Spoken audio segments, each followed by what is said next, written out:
Mark, you're normally very level-headed and how you place things with a straight bat, but are you perhaps a little bit more excited and a bit more aware of what surrounds this fixture this week? You're never going to understate the significance of this game. We recognise the importance of the city and the football world. It's one of the big derbies in world football. There's no doubt about that. So of course you look forward to it. You know, where would you rather be playing, in front of 5,000 or in front of 60,000 here, or 50,000 at Ibrox? So undoubtedly we're looking forward to the occasion, and we've signed players who relish this type of fixture. Absolutely, but don't lose sight of the fact that it's just another 3 points. It has to be that way. It's not 5 points. There's no 7 points for winning. There's no point winning Saturday and losing your following 2 games. So it's about making sure it's one game at a time and recognising it's just another 3 points. You've experienced one Old Firm game as a manager. You were successful in it. What did you learn from that cup semi-final last year? You learn the passion. You learn the media build-up in the week before. Kick-off is almost a relief from all the media aspect of it. But you know, let's say the significance of the city. It must never be forgotten, you know, for both sets of fans and around it. So fans around the world look at this fixture. So we're aware of that. We're aware of the responsibility we have as players and staff, and the players will relish it, I've no doubt about that. What was the reaction like afterwards when you were wandering around the city and supporters were kind of bumping into you? What were they saying? What was the feel of it like? I think there's a bigger picture to that. I think Rangers had 4 very tough years, very turbulent years, and the club had been in turmoil. So I think that result in the semi-final almost marked a return, I would say, to normality, but back in the top tier of football and competing at the highest level. So I think there's a lot more at stake in that particular game. This is the first league encounter.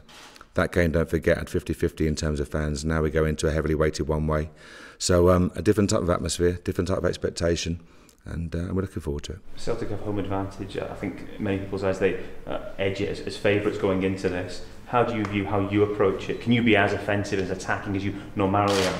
No, we just got to play our game. Absolutely. If you read the bookies odds, there's no point in us really turning up, which is fine. It's fine. It's about us preparing well, being consistent in our preparation, which we have been, training at the right intensity and quality, which we have, and we're looking forward to it. So there's no doubt about that. It's a tough place to go, but absolutely relishing this encounter and looking forward to the game. How much can you draw on last season's experience then, because you were underdogs then as well? Same scenario. Yeah, exactly same scenario. We had analysis with the players just now, and it's pointed out by many of them. You know, same scenario. We're going to get beaten by 3 or 4. I read 4 minimum.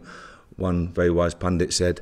So again, you feed off. They're paid to give opinions. That's what the game's all about. So you respect that. But I'm hearing all the comments from ex-players, ex-managers. It's about us. It's about Rangers. It's about doing what we do. If we go in there and we're brave and we get on the football and we move it quickly and do what we do well, we'll be fine. If we don't, if we're sloppy, then we'll have a tough afternoon. Kenny Miller just speaking to us there, admitting that the form, I suppose, could be better going into this game. Does that have any impact? No, I'm amazed at this. I said to you before, I drove home after the Kilmarnock game and I heard an English radio station talk about Rangers remain unbeaten, you know, gelling in players, and it's a nice positive start to the season. I turned on the Scottish radio and we might as well just leave the club now, all of us. And it's 2 different scenarios and 2 different ways of looking at the game. From our point of view, we're 4 games into a season, we're gelling in 11 new players, coming from vastly different backgrounds and different patterns of play, ask them to play with a team that dominates possession normally. So you might have a player come from a team with 40% to us with 65-70% possession. So he's posed with different problems, different scenarios, as I say, different challenges. And it takes time to bed it in. We've just played 4 games. So what we have to hope you see is that you see an improvement from us week in, week out. How confident are you then that gelling process can be done to an extent that you can go win this game? I'll never ever doubt the confidence and the ability of this group of players, ever. And our recruitment has to be to add to the quality of the group. We've had a good summer recruitment-wise, but I've got no doubts about the quality of our group. With all that in mind, how much of a marker can this set for where you truly stand in this league? It's just the next game. I don't mean to underplay it. My point is, I was told that if we lose on Saturday, or the team that loses Saturday might as well forget the league. It's game number 5. You know, that's all it is. And I don't mean never playing it down, but it's just the next 3 points. So from our point of view, it's important because it's our local rivals and everything's attached with that I mentioned earlier. But our job is to go there and be as near to normal as possible. You talked about the underdog status. You're not trying to use that psychologically in any way with your players to try and build them up? We do what we do with our players, as you can imagine, and it stays private within the 4 walls. Did that make it sweeter, the cup semi-final victory then, because you felt you'd been written off by it in some quarters? No, because that would suggest that we doubted the quality of the players. We never did. We had no doubts that we could win the semi-final at all. We said to you in the press what we thought. We went into that game as huge underdogs and we knew what we could do. and we did it, we delivered it, and we go into this weekend exactly the same way. Would it be, if you produce the same sort of performance, could that really kick-start your season? Obviously you're unbeaten, as you say, but is it something that could really push you on the level with the new players in the team to see? No, it's important for us. It's important for us to go to different venues and at home as well, of course, and deliver a consistent level of performance. And up to now, as I said, we had a good first half, a good second half. We found ourselves going 1 goal down. Whatever happens Saturday, whether we score the first or concede the first, it won't change our approach. What we have to do is be brave and get on the front foot. We have to be positive in decision making. We have to be brave to get on the ball and take it in tight areas. And Brendan will be saying exactly the same to his players. What I expect is a good game of football. I expect a very, very good game of football. I hope a high quality game of football, and I hope it's one that goes our way.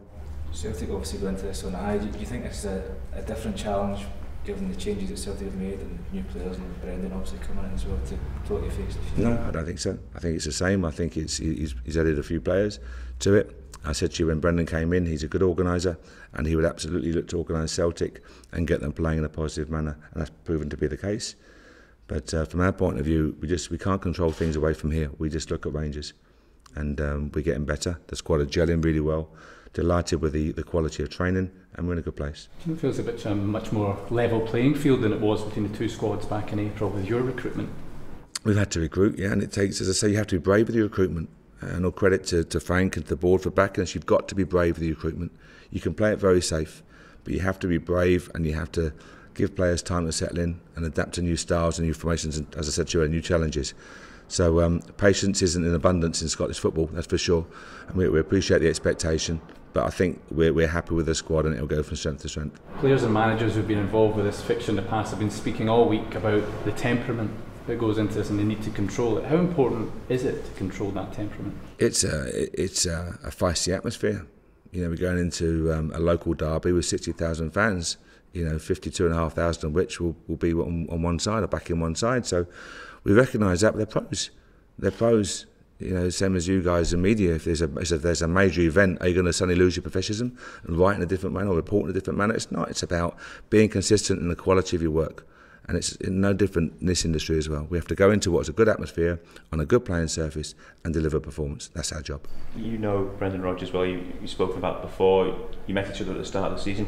Have you met or spoken since then, or will you speak in the build-up to this game at all? No, we haven't spoken at all before, only because we're just busy. Everyone's busy in football, all the clubs are busy, managers and coaches and players, so there's nothing unusual in that at all. We look forward, win, lose or draw, we have a drink post-game with the opposing staff. We'll always do that from our perspective, always. And I'm sure we'll have a drink post-game on Saturday. In terms of the game at the weekend, you brought Philip Senderos in. David Way saying this week he's ready to play if needed. Is he the guy, because of his experience, you'd be perhaps more ready to throw into a fixture like this than maybe a younger player? Don't forget we've got Philippe, we've got Clint Hill, who's had a fantastic career, and he's got so much experience and so much to offer. So we have choices.